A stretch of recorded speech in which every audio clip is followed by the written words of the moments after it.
વર્ષ 2009 ભારતની ચોથી સૌથી મોટી આઈટી કંપની સત્યમ કોમ્પ્યુટર્સના માલિક રામલિંગા રાજુએ એક પત્ર લખીને સ્વીકાર્યું હતું કે જે કંપનીને દુનિયા નફો કરતી જોતી હતી તેના ચોપડે માત્ર કાગળ પર ઊભા રહેલા અબજો રૂપિયાના ખોટા ગ્રાહકો અને નકલી બેંક બેલેન્સ હતા.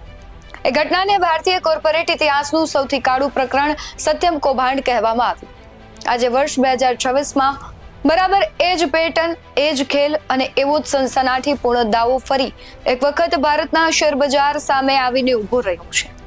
બજારના રેગ્યુલેટર સેબીએ જ્યારે દેશની સૌથી મોટી ગોલ્ડ કંપની રાજેશ એક્સપોર્ટ્સ પર ₹15.15 લાખ કરોડ રૂપિયાની આવકની હેરાફેરીનો આરોપ લગાવ્યો ત્યારે આખા દલાલ સ્ટ્રીટમાં સન્નાટું વ્યાપી ગયું છે. એક એવી કંપની જે દાવો કરતી હતી કે તેનો 99% બિઝનેસ વિદેશી પેટા કંપનીઓથી ચાલે છે, પણ જ્યારે સેબીએ પાકા દસ્તાવેજો માંગ્યા ત્યારે સ્વિસ કાયદાના બહાના હેઠળ કાગળો ગાયબ મળ્યા. જે કંપની સાથે 11,000 કરોડના ખરીદ વેચાણના ચોપડા ચિતરાયા હતા તે કંપની કહે છે કે અમારે રાજેશ એક્સપોર્ટ સાથે કોઈ સંબંધ જ નથી. શું આ ભારતનું નવું સત્યમ કૌભાંડ છે?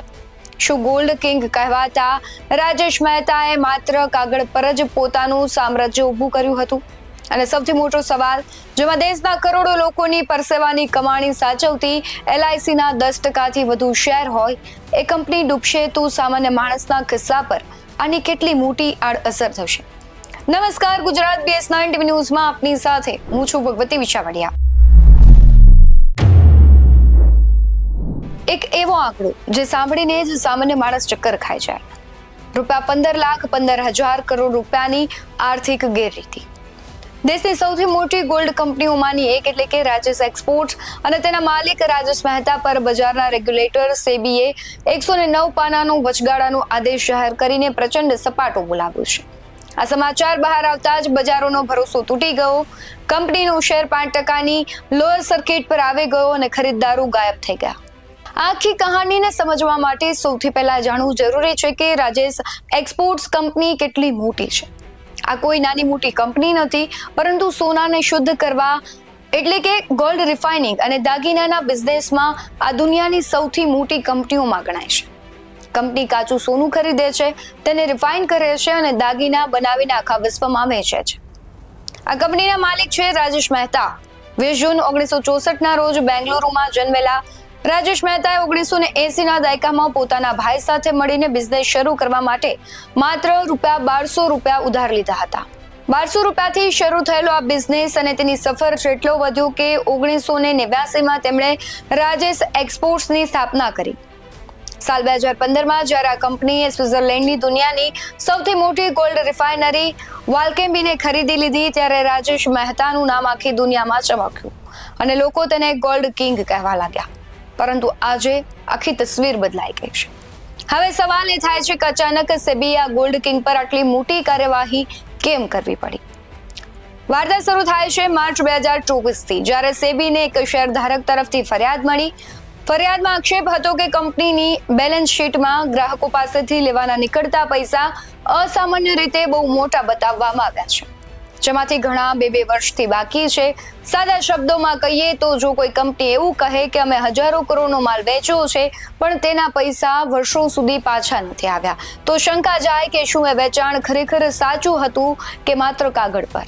સેબી આ મામલે BDO ઇન્ડિયા પાસે ફોરેન્સિક ઓડિટ કરાવ્યું. સેબીના 109 પાનાના આદેશ મુજબ નાણાકીય વર્ષ 2020-21થી 2024-25 વચ્ચે કંપનીના આવકના આંકડામાં આશરે ₹15,15,000 કરોડ રૂપિયાની ભયાનક વિસંગતતા એટલે કે તફાવત જોવા મળ્યો. રાજેશ એક્સપોર્ટ પોતાની કુલ કમાણીનો 97થી 99% હિસ્સો સ્વિટ્ઝરલેન્ડની વાલ્કોમ્બ સહિતની જે વિદેશી કંપનીઓમાંથી આવતો બતાવતી હતી, પરંતુ સેબીની તપાસમાં બહાર આવ્યું કે વિદેશી ચોપડાના આંકડા અને કંપનીના આંકડા મેચ થતા નથી. કંપની પાસે આટલો મોટો વેપાર સાબિત કરવા માટેના જરૂરી પાકા દસ્તાવેજો જ નથી અને તપાસમાં એક કંપની સામે આવે જેનું નામ છે એફ્લુઅન્સ શેર્સ એન્ડ સ્ટોક્સ, એટલે કે રાજેશ એક્સપોર્ટ્સના ચોપડામાં જે બતાવાયું હતું તેમણે એફ્લુઅન્સ સાથે ₹11,487 કરોડનું વેચાણ અને 11,488 કરોડની ખરીદી કરી છે. પરંતુ જ્યારે એફ્લુઅન્સ કંપનીને પૂછવામાં આવ્યું ત્યારે તેમણે હાથ ઊંચા કરી લીધા અને કહ્યું કે અમારી આવી કોઈ લેવડ દેવડ થઈ જ નથી. અને રાજેશ એક્સપોર્ટ અમારો ગ્રાહક પણ નથી, એટલે કે માત્ર કંપનીનું કદ મોટું બતાવવા એન્ટ્રીઓ ફેરવાઈ હોવાનો આક્ષેપ છે.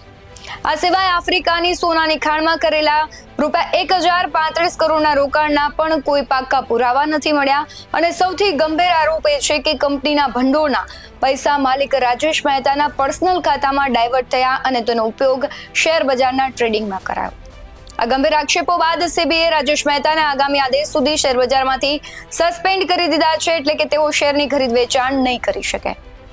આ વિવાદના કારણે જે શેર ફેબ્રુઆરી 2023માં 1028 પર હતો તે આજે તૂટીને માત્ર ₹80 ની આસપાસ આવી ગયો છે. આ કડાકાથી સામાન્ય રોકાણકારોની અંદાજે ₹12,725 કરોડ રૂપિયાની સંપત્તિ સાફ થઈ ગઈ છે. આ કહાણીમાં સૌથી મોટો વળાંક એ છે કે માર્ચ 2026 સુધી દેશની સૌથી મોટી સરકારી વીમા કંપની LIC પાસે રાજેશ એક્સપોર્ટના 10.8% શેર હતા. સ્વાભાવિક છે કે સેબીના આદેશ બાદ LICના શેર પણ 1% તૂટ્યા છે. બજારોના નિષ્ણાંતોનું માનવું છે કે આ વિવાદના કારણે શેરનો ભાવ લાંબો સમય દબાયેલો રહેશે, જેનાથી LICના કરોડો રૂપિયાના રોકાણનું મૂલ્ય ખૂબ ઘટી જશે. આથી જ નિષ્ણાંતો અત્યારે સામાન્ય રોકાણકારોને આ શેરથી દૂર રહેવાની સલાહ આપી રહ્યા છે.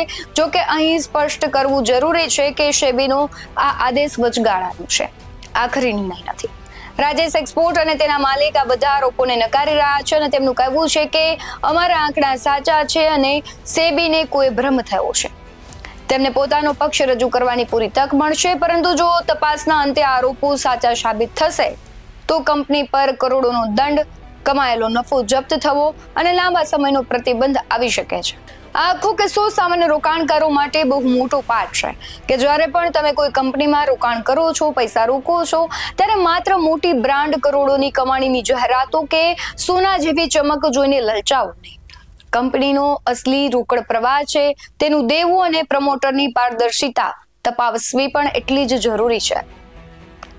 હાલ આ અહેવાલમાં આટલું જ. તમારું શું માનવું છે આ અહેવાલને લઈને કમેન્ટમાં જરૂરથી જણાવજો. બાકી આવા જ વધુ અહેવાલો સાથે ફરી મળતા રહીશું. તમે અમારી યુટ્યુબ ચેનલને સબસ્ક્રાઇબ કરવાનું, અમને ફેસબુક અને ઇન્સ્ટાગ્રામ પર ફોલો કરવાનું ભૂલશો નહીં. બાકી અવનવી અપડેટ્સ મેળવવા માટે આપ જોતા રહો BS9 ન્યૂઝ. નમસ્કાર.